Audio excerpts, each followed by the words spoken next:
Welcome to the People Forward Leadership Podcast. I'm your host, Dr. Carol Parker Walsh. As an expert in transformational leadership and human development, and the creator of People Forward Leadership, I'm here to help you create thriving, engaged teams and unstoppable leaders. In each episode, we'll explore the strategies and insights that will elevate your leadership impact and drive lasting results. Get ready for a transformative journey filled with actionable steps. Let's go. Most leaders don't struggle because they lack skill. They struggle because complexity outgrows their current operating system. Today's conversation is a real-world look at what changes when a leader increases self-awareness and builds a team ecosystem that can execute without constant escalation. I want to welcome you to the People Forward Leadership Podcast, where we talk to leaders who are building cultures that perform, retain talent, and stay human under pressure. And my guest today is Donishea Martinez, an executive commercial leader at Genentech with more than 2 decades in biopharma across strategy, marketing, managed care, customer operations, and customer engagement. She currently leads the Inland Texas ecosystem and is responsible for strategy and team leadership to achieve portfolio goals that support patient care and access. What I love about Donishea is that she's not only a high performer, she's a builder. She builds talent, she builds trust, and she builds systems that make leadership scalable. And I am honored that we have to share that we've worked together in the past, and I know her well, and she's a remarkable woman. So with that, Donishea, welcome to the show. Thank you, Carol. That was so kind of you. Just warmed my heart. Thank you. You are welcome. I am so excited about getting into the conversation today because I think your experience is something that so many leaders can relate to. When you're leading a large, complex system that makes a massive impact on the overarching goals and results of the organization, but you're doing that within such a large ecosystem.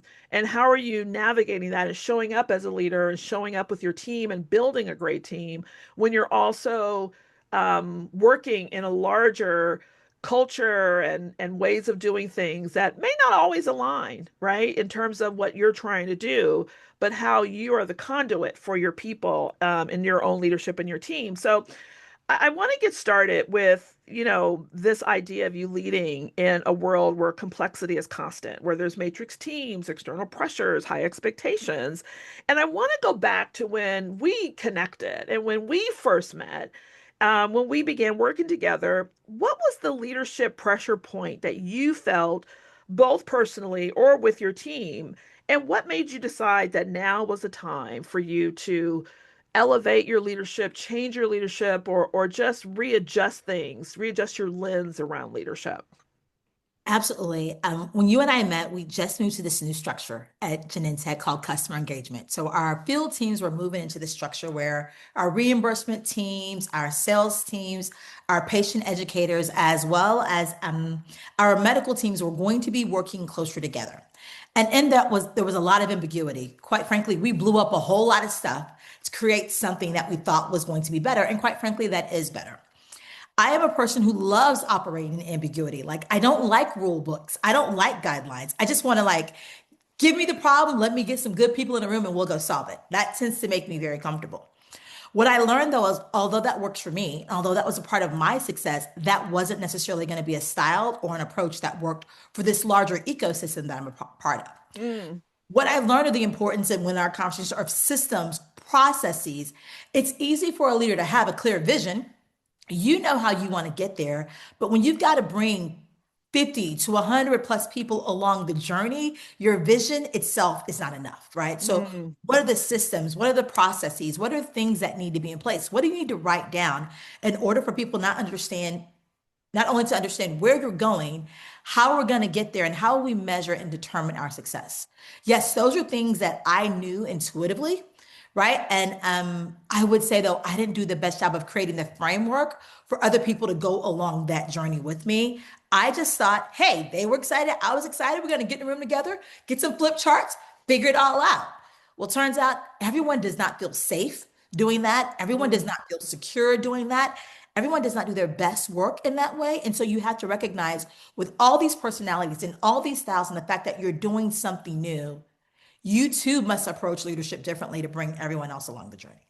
Yeah. I called you and I was like, hey, Carol, I think I'm good at this, but I am not where I want to be. Can you help me out? Well, I love what you shared about, and I think this is a common thing that leaders do, particularly when they're coming into, something with someone with your exuberance and your excitement and your drive is that okay, let's go. Let's get people together and go. And I love what you said about that everyone's not always on the same page, and that it's important for a leader to yes, understand their style, but understand that their style doesn't work for everyone. And so how do you find that line and make that adjustment so that you can bring your people along? I think that was powerful. So, and this goes to the whole thing around leader awareness, which is the first step in the first pillar in our framework about that self-reflecting piece. But leader awareness isn't just about self-reflection, it's noticing the moment your strengths turn into constraints.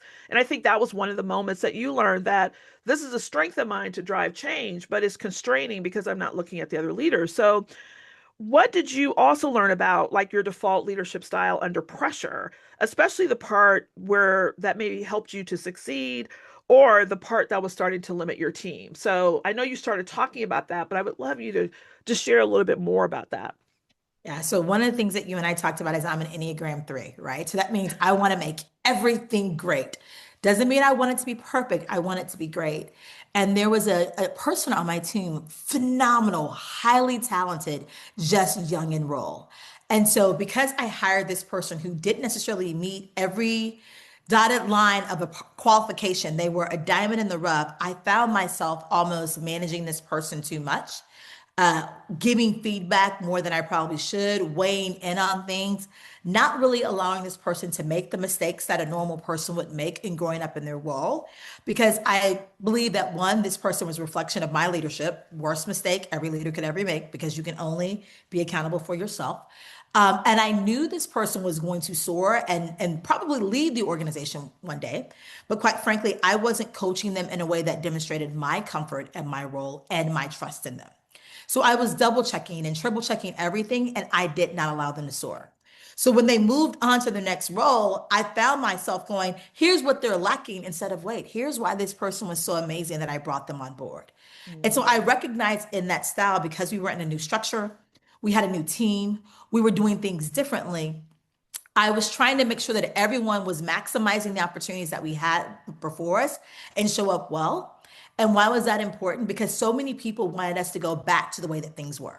They wanted us to go back to what made them comfortable. So I wanted us to kind of move forward in the direction that we were going. And I was terrified that if anyone thought that anything was wrong or bad, then they would take us back in reverse.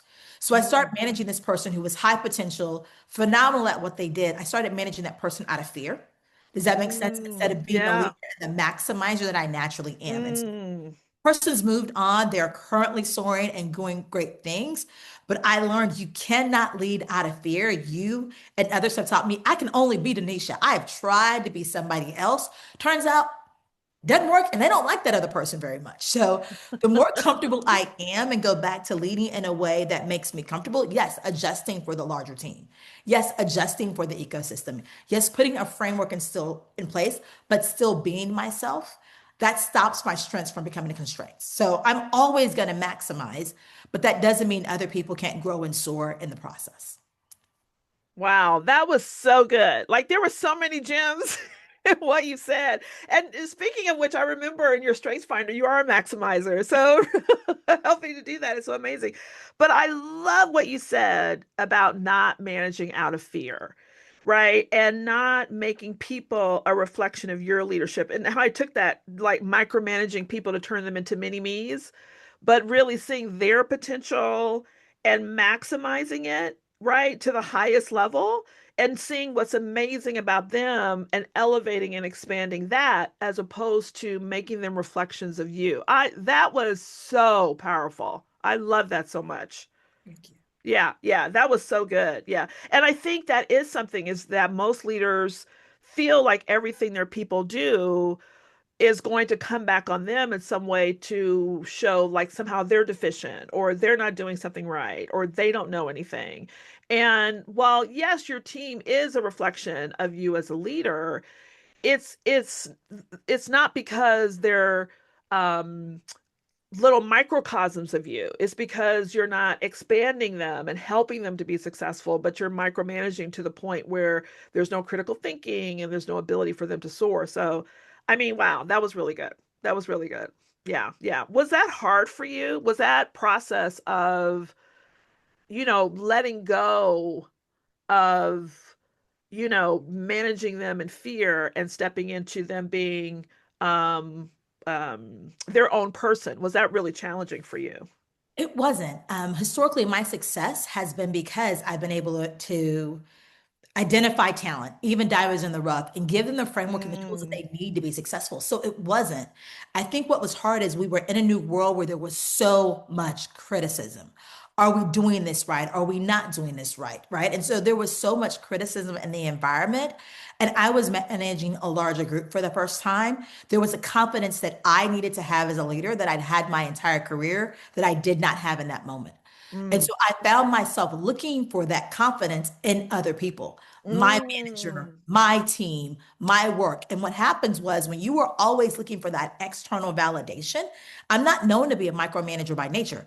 I would even say I wasn't micromanaging that person. And however, I wasn't allowing them to make mistakes. I wasn't allowing them to soar.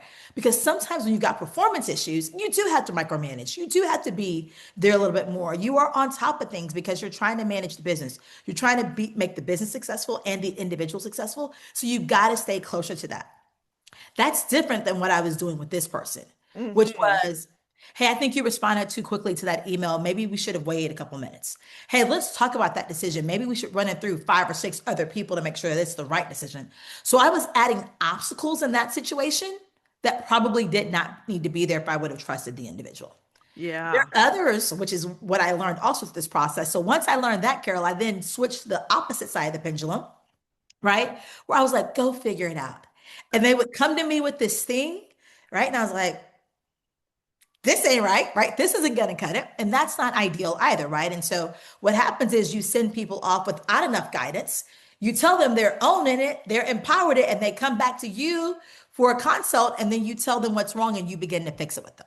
Mm, That's not ideal either, right? So it's just, as a leader, you have to live in the tension. That's the best way I can describe it, right? There is mm, this tension of empowering people, and there's this intention of providing clear and direct guidance. mm-hmm. We're taught that if we just kind of say something at a very high level and people like us, that everyone's just going to naturally figure it out. And that is false. Yeah. Right? You need a leader and you need a coach. You need a visionary, you need an architect, you need a catalyst. And so, as a leader, we must be all of these things, but we've got to figure out who needs what at what time, Yeah. right? And when you're leading a matrix organization, that is hard to do. Yeah. There's lots of training out there, but I can tell you it's very limited training on leading in matrix organizations. Mm, mm-hmm. Right? So now you're not just leading individuals, but you're leading individuals that are engaging with other individuals who have a work product with multiple individuals. Does that make sense? Yes. Oh You have yeah. multiple managers, and all these people have different things. It's a it's a hotbed. Does that make sense for not leading in the way that you naturally do? So if you're not comfortable making mistakes, if you're not comfortable being exposed, if you're not comfortable living in your strengths and leveraging your strengths, you just feel like you're constantly your head's on a swivel and not a very good one. Mm-hmm. Um, Long story short, if you're not secure in who you are and what you're attempting to do and where you're going and why you're doing it, it's really, really easy to lose yourself and to harm people and not elevate them in the process. Yeah. Oh, I don't think organizations understand how often they're putting leaders in new situations in that environment. yeah. Wow. That was so good. I mean, particularly because you said that you hire, which I think is so smart, that, I mean, here's my interpretation of what you said, that you hire for capacity as much as you do capability, meaning Absolutely. you find that diamond in the rough were the words that you use. I love that because there's certain inherent things that you want people to bring to the table, but the other things can be learned. And so that ability to do that, which is even more reason why you want to make sure you're pulling that out and developing them and all the things that you said, all the things that you said are so fabulous. So I'm curious because, people love the idea of growth. Is what's the one specific practice, right? The thing you do when you're busy, when you're traveling, when you're under fire, what's the specific practice or habit that you've built that increased your self-awareness to change how you show up every day? Because you've learned these things. You like get a litany of things that you've learned about that tension of leadership and what it takes, particularly in a matrix organization. So, what's the habit or practice that you develop to make sure that you keep that top of mind so that when things are coming around you or the sky is falling or the objective shift or change or things of that nature, that you make sure you come right back to that, so you don't lose that as you're leading yourself and your own awareness of leadership and your people. The first thing is just time spent with myself in the morning. So getting up in the morning for me, quiet time. Um, my faith's important to me, so doing a devotional, like that time matters to me. The other thing that I found that helps it, and this is something again I learned in my sessions with you, is before I go into certain meetings, I have to write down what's my role in this room. Right. Mm, So, what is my role in this room? Is my role to listen in this room? Is my role to lead? Is it to guide? Is it my role to get feedback? So, the more clear I am on what I'm supposed to do in this meeting, the better that I show up. I naturally ask questions. I naturally don't believe you and I would talk all the time. You're like, Denisha, I know you're processing this and you are not with me yet, right? I am naturally a dissenter, right? People would say it's a problem, others would say it's a gift. Like I live there. So because I'm a natural dissenter, sometimes in certain meetings, that was the way that I was showing up. But that's not what the meeting needed. That's not what the meeting required of me in that moment in time. There were mm, other times that I needed to be in that role. So just pausing and asking myself, what do I need in this moment? What does the group need in this moment? What does the organization need in this moment? And being that thing. And one of the things I want to share is that we know that being a leader is difficult.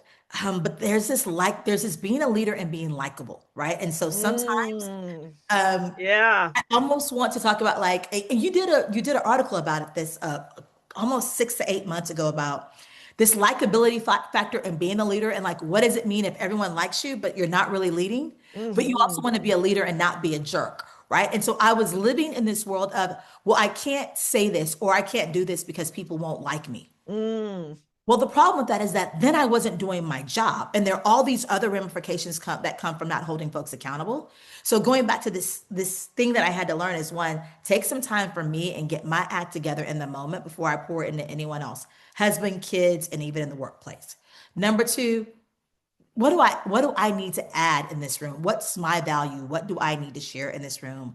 And three, just coming out of the room going, there's a tension that I need to live in, but I can't live in that tension being anyone else except for Denisha. And she's a pretty good girl, right? She's Yeah. okay. She's likable. She's worth it, right? And so Yeah. trusting in that and walking confidently in it. Yeah. That's so good. I love that. Because and the thing that I noted is that you talked about journaling. Doing something, sometimes the actual concrete action of like getting things out of your head. I talk about this a lot, out of your head and on a piece of paper helps you to kind of really focus and structure because things, are clicking off in our minds 1,000 miles per hour and we may miss something. But actually, you use the word taking a pause, right? And really reflecting. And that activity of writing and journaling is such a great way to take that pause to get that clarity so that you know what's needed of you in that moment, which is so good. Yeah. Yeah, yeah, love that. So, a lot of leaders think that they have a performance problem when I think they really have a system design problem, right? Around ownership, handoff, decision rights, execution. And you talked a lot about that around, delegating and empowering your people. When you looked at your team ecosystem, where were things getting stuck, right? And how did you, either in your own diagnosis or through some of the things that we've done together, we're able to really understand what was happening and how to course correct that, particularly as you said in a matrix organization when you're just getting it from all over the place, right? How were you able to, get unstuck and redesign a way for your team to function at a higher level? So I would say it was getting help and support. So going back to you, going back to mentors who left the organization. As I mentioned, there's two things that I brought to the table that I recognize are mistakes. One is just because I could see the problem and come up with a fix, I assume that other people could do the same. Like, hey, Mm, if you just do this, it will be done. That is not the case. That doesn't make them person bad. It doesn't make them good. It just makes them not Denisha. And I have to understand that because to your point, I don't want to go around creating enemies.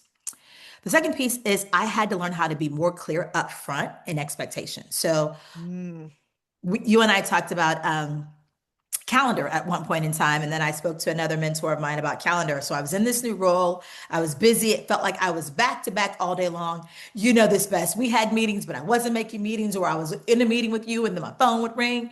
And it seems like things that you would know, but I didn't necessarily know how to be effective with my calendar in the new role, mm. right? Because there's no training class on that. You're in the role and everyone expects that you'll figure it out. It took me having a conversation with you, and this sounds so small, and a former mentor of mine who's a senior leader who goes, you have to actually give your administrative partner permission to manage you. I would never think that you have to give them permission. I just thought that's what they do. Well, their job is to help support you in the way that you want to be supported. Hmm. So if that means taking greater owner of your calendar, does that make sense? Yep. Scheduling meetings or doing some additional follow up, it's incumbent upon me to say that. And then once the expectation is set, to go back and say, hey, this is something you own. Let's talk about how we can make it better going forward. Right. Yeah. And there were so many instances along the way when I would go, hey, we're having a meeting, go run out and plan that meeting. I assume they had framework, slides, the whole kit and caboodle. Oh, we're going to meet with the customer and there's a contract. Okay, go roll with it. My assumption was you knew who to call and what to do, right? Because we're in this organization, you've been here a long time, you're highly capable, but the basic training and support of a leader was still needed, Hmm.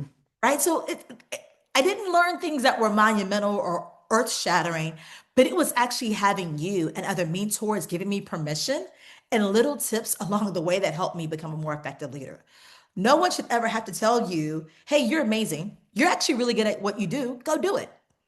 But in this season, in this role where there was so much changing, I needed that. And I share that because if there are any senior leaders that are listening to this podcast, don't assume the high performer, the new capable leader, the new director knows that.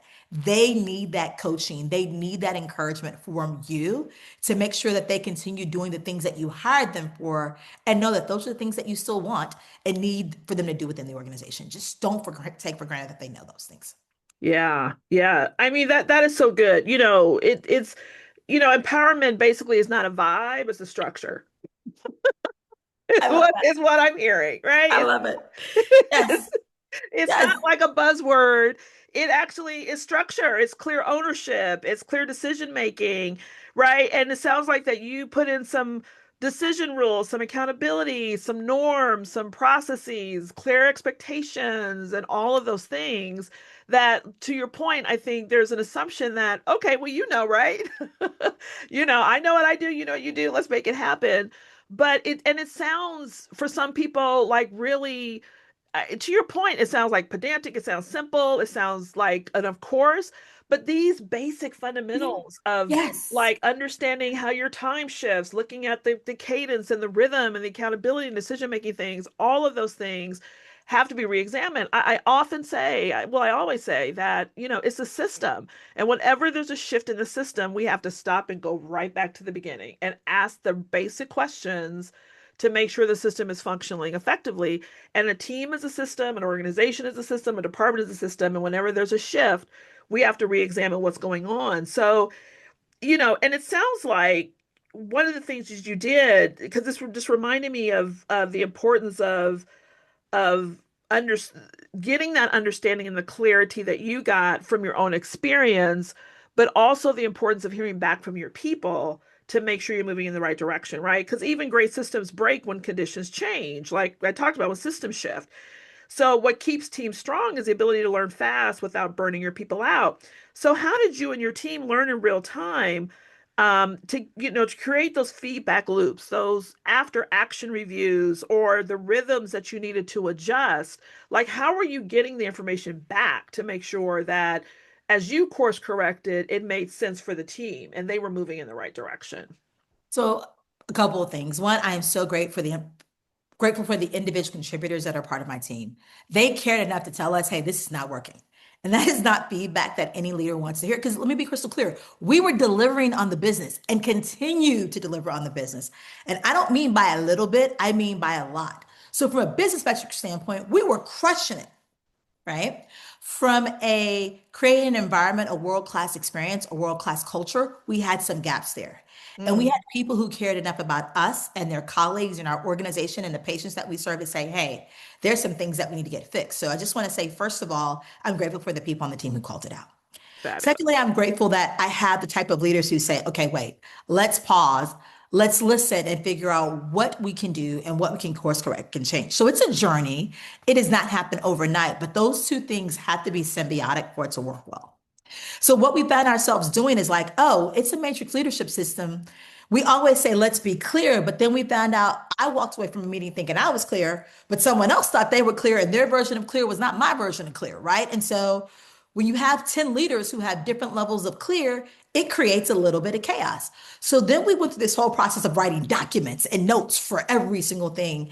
And yes, that has its place, but you're not going to be able to document every single thing, right? And the attorney in you knows there's a difference between the letter of the law, Yeah. documents, and the spirit of the law. What are the documents trying to tell you, right? And so last year we wrote a lot of documents, letter of the law. This year, we're talking about the spirit of the law. So January kicked off, and my leadership team and I have a leadership charter. We're talking about matrix leadership. We talk about culture in our team. We talk about what does it mean to performance, to manage performance. So we have taken all those documents that we wrote, and now we're going through the process again, going, okay, we said these are our norms. Are we living our norms? Like, let's do some poll checks. You mentioned an after action review. We recently had a meeting with our team, got great feedback from the group on the meeting. It was awesome, nailed it. But what they don't know is the process was a little wonky on the backside, right? So we did a after action review on what that process was like so that we don't make sure that we do something differently going forward. Hmm. Why was it wonky? Because the expectations, although they were clear for me, they might not have been clear for someone else. Although I thought I wrote an email saying roles and responsibilities, someone reading that didn't understand what specifically those actions look like for them. Mm, Right. And so in a world that is constantly going fast, and what I mean by that is today is the fastest day that will ever exist in the world that we live in today. But it will also be the slowest day in the world that we live in today, right? So who's got time to write documents and memos and go back and revisit norms? Nobody's got time for that. But when you do not do that, the impact on the people, right? And ultimately the impact on the business, that 30 minutes, that 2 hours is well worth it to make sure that you continue operating in a manner that is healthy. So I went to go back to say, it's like we went back to revisit it and we built a leadership charter and we built a framework. And we are now going back and revisiting those things at the top 20 minutes of every single meeting to make sure that we're getting better to delivering the way that we want to be. mm, As leaders, no matter how much AI that we have, no matter how many tools we have, we've got to center on that because that's what people need to really be successful in the business. What I learned, and this is all kind of close this out and say, we become trusted partners. We become great leaders in the moments that test us. And mm, the way that we react is not something that we learned in a textbook. It's likely those things that we do every single day. It's the way that we care about people. It's the mm, imprint that we have on all the people that we engage with that determine how we show up and the impact that we have on those people. mm. Okay, that's a mic drop moment. Okay. I love that so much. So I'm curious about you said two things that I want to come back and I do want to ask an AI question because I know that's a big thing coming up. So I want to pin that for a moment. But you said something about your leadership charter because I was going to ask a question around how do you keep your standards high with your leadership and make sure that things are done intentionally and not in a way that's disempowering people and that people are like kind of motivated and the culture is still inspirational and moving people forward. And you mentioned your leadership charter. So I'm curious, is that what you use to set those standards and what are some of the things that maybe you have in your chart if you're okay to share and how does it help become that kind of guiding star for how the team moves together? Yeah, so I'm happy to share. Like, if I think about our quote unquote leadership team mission, it's that we inspire, enable, and empower our team to deliver more medicines to patients and Texoma faster. So, again, we inspire, we enable, we empower our team to deliver more medicines to patients faster. And that's aligned with our CMG goal. But what I love about it is when you peel back the onion, and what our team says is we're the force that amplifies potential. So, my leadership, Mm. right? They're very clear to know we're not the people, we're not the leaders, we're not sitting in the role. Like, we are the force. Collectively, we will amplify potential for the organization, right? And so success is not just achieved, it's multiplied. And so we hope by doing that, we hit our business results, we positively impact patients, but more importantly, we're the team that when the organization is looking for its next leaders, its next set of ideas, they come to our ecosystem because that's what we're all about. Mm. So it's not just yeah, and right, and it has to have a little ish or on the end of it. Yes. Again, we want to make sure the power of our group, our collective, that's how we show up. And it has to be more than words on a praise. If you read your mission statement and it sounds like a mission statement, probably not the right one. But when I say to you, hey, Carol, we're the force that amplifies potential. If you know me, it makes a ton of sense. And so I'm glad that this is something that our leadership team came up with. Yes, we lead with trust. Yes, we lead with clarity. And yes, we lead accountability. But we can't amplify potential without those things.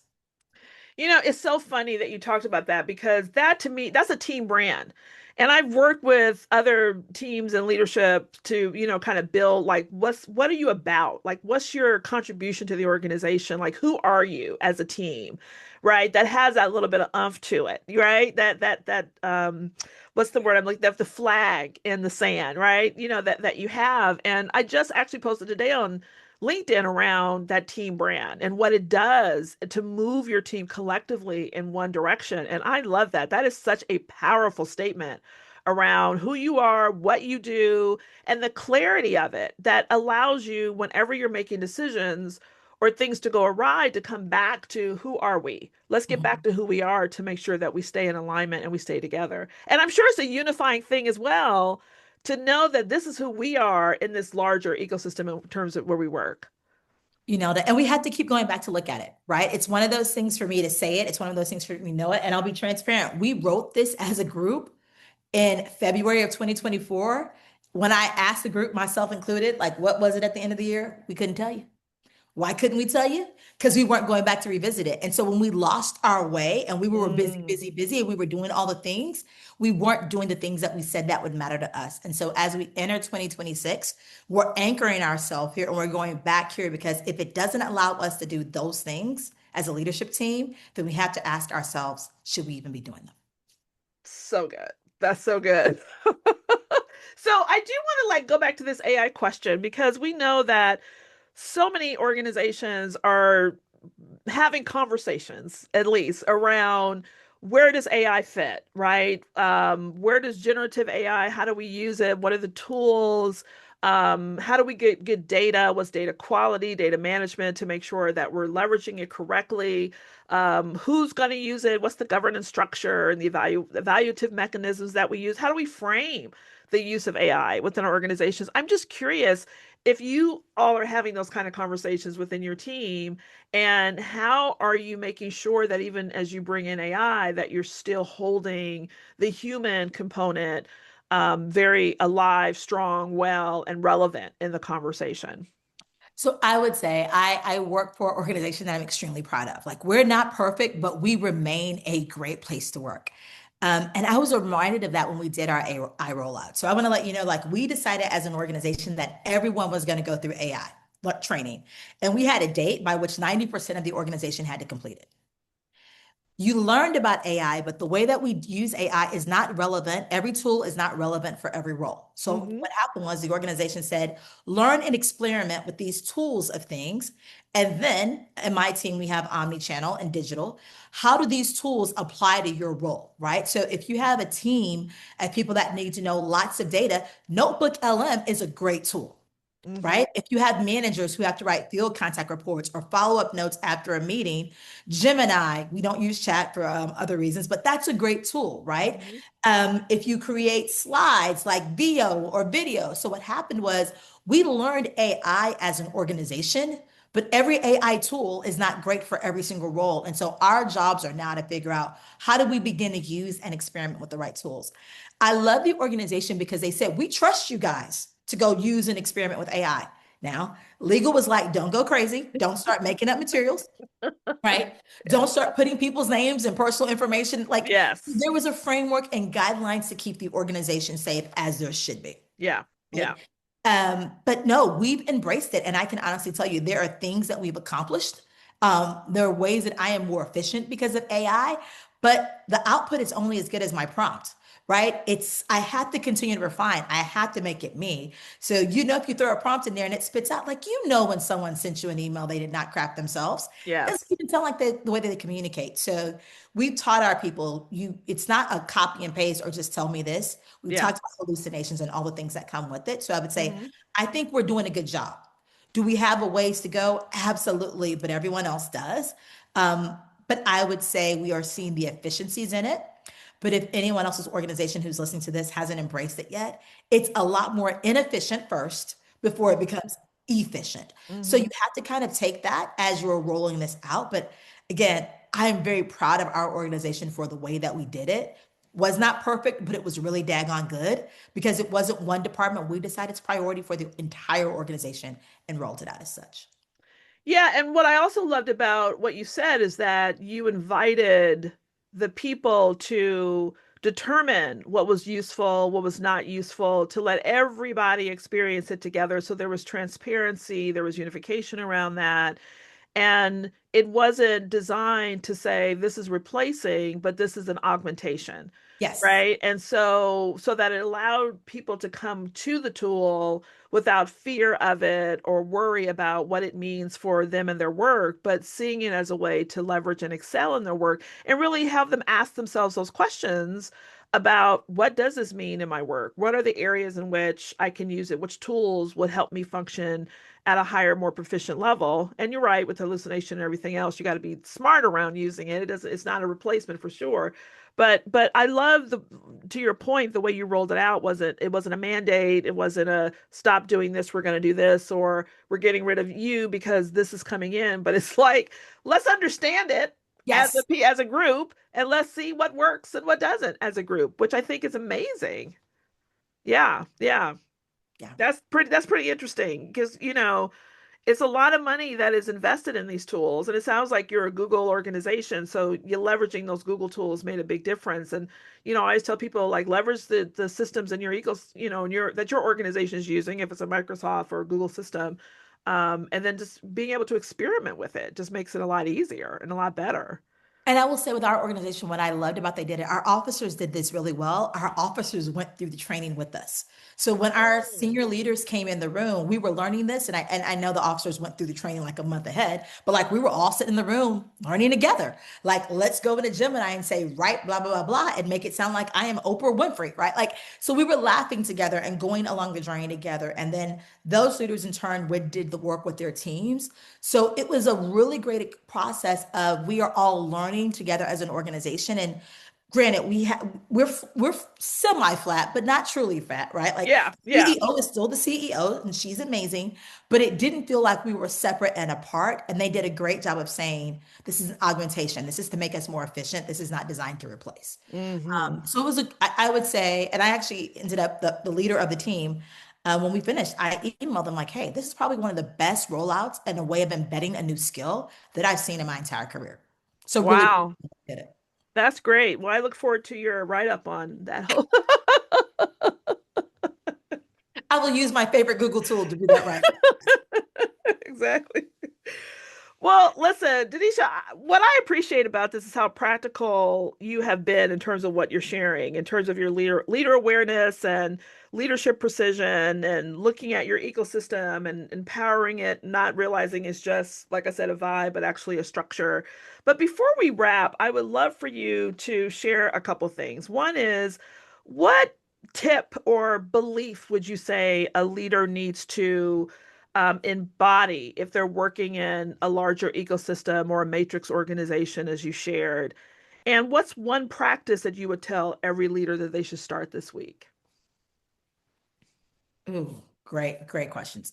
I would say, I take this phrase, it comes a little bit from my Angelos, but people may not remember every process. They will not remember every framework, but they will remember how they experienced you.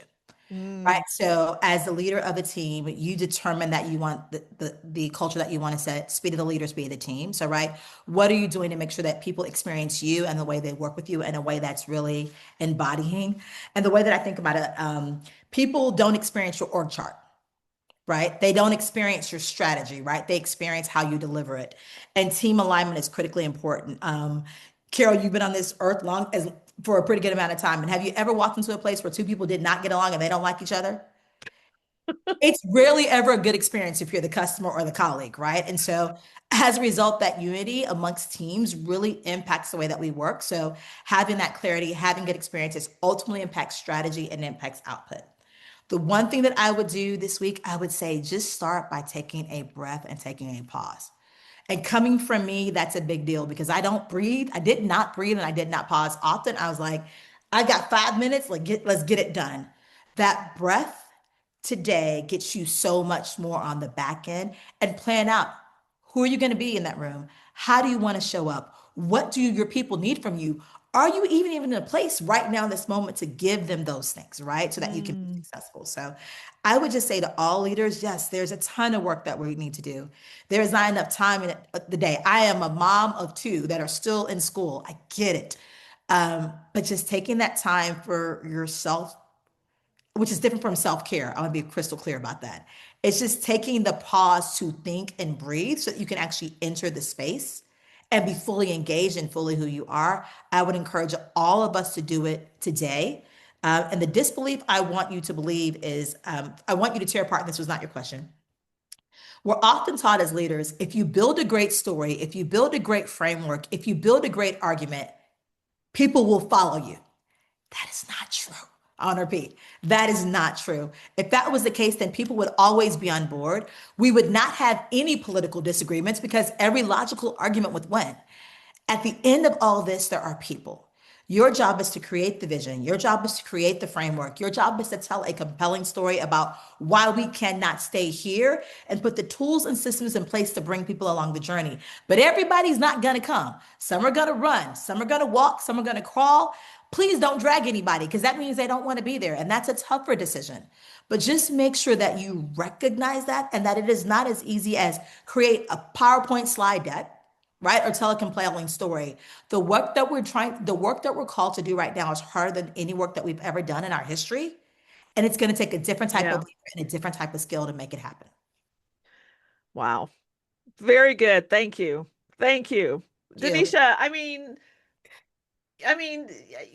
this whole episode could be written up as a manual for anyone who is thinking about leadership or wanting to level up their leadership. And I just want to thank you so much, not only for taking the time to share this, but for the way that you lead and for being willing to make your leadership journey so visible and so tangible for people to actually pick up some tools and tips and practices that they can actually engage in their leadership. So thank you for sharing that.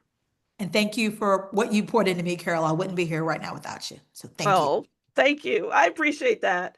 And listen, if you're listening and you want to build a people forward leadership operating system with more awareness, more trust, more ownership, please make sure you follow the show and share this episode with a leader who's ready to scale without burning out their teams. Mm. Thank you so much for joining me. And until next time, keep leading people forward. I'll see you soon. Thanks for tuning in to the People Forward Leadership Podcast. If you're ready to implement the insights and strategies shared in today's episode, schedule a call with our team to explore how we can help you drive talent retention, boost engagement, and develop extraordinary people forward leaders in your organization. Plus, be sure to visit our website to access additional resources that will support your growth goals. Until next time, keep leading your people with purpose and confidence. And remember, when your people thrive, organizational success is inevitable.